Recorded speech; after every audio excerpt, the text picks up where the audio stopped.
So I urge passage, and I yield back the balance of my time. Gentleman's time is reserved.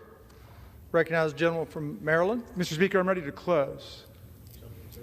Gentleman reserved. I just want to correct just a few of the major distortions that we just heard from the distinguished gentleman from Louisiana. First of all, carjacking, as I understand it from this act, and I'm willing to stand corrected, is not legal in the District of Columbia. On the contrary, it could be punished by up to 24 years. I think the gentleman from Louisiana misunderstood my colloquy with the chairman of the committee, because it's in Kentucky where carjacking is not a statutory offense.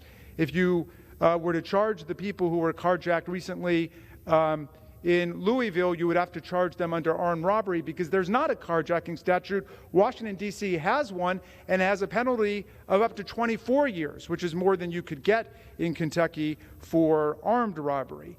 The second point is, he said that crime was out of control in Washington, D.C. Well, the crime rate is higher in Bakersfield, California, which is represented by the Speaker of the U.S. House of Representatives, and a major city, New Orleans, in the gentleman's home state, quote from, this is from Fox News, closed 2022 with sky-high homicide rate not seen in decades.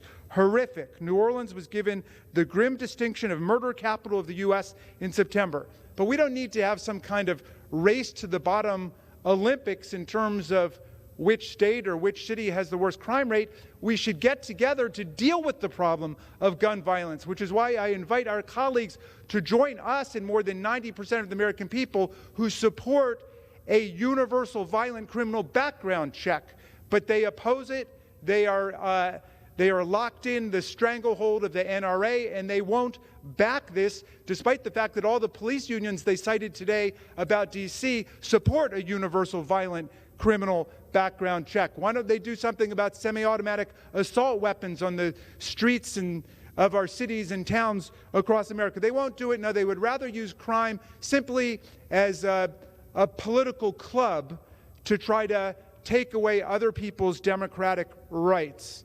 Mr. Speaker, it is scandalous the way the majority purports to stand up for local self-government and home rule when they want to trample all of the democratic rights of the people of Washington, D.C. Let's not sit as a super city council of 535 members doing the municipal minutia of the people of Washington. Let them govern themselves. We should be on the pathway to statehood for them, but at the very least, respect their right to home rule.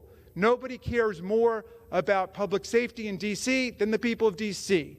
Nobody cares more about the condition of their communities than the people who live in them. That is a basic precept of democratic ideas. I hope my colleagues will respect that, and I hope everyone will vote to reject this continuing series of disapproval resolutions against the people of Washington.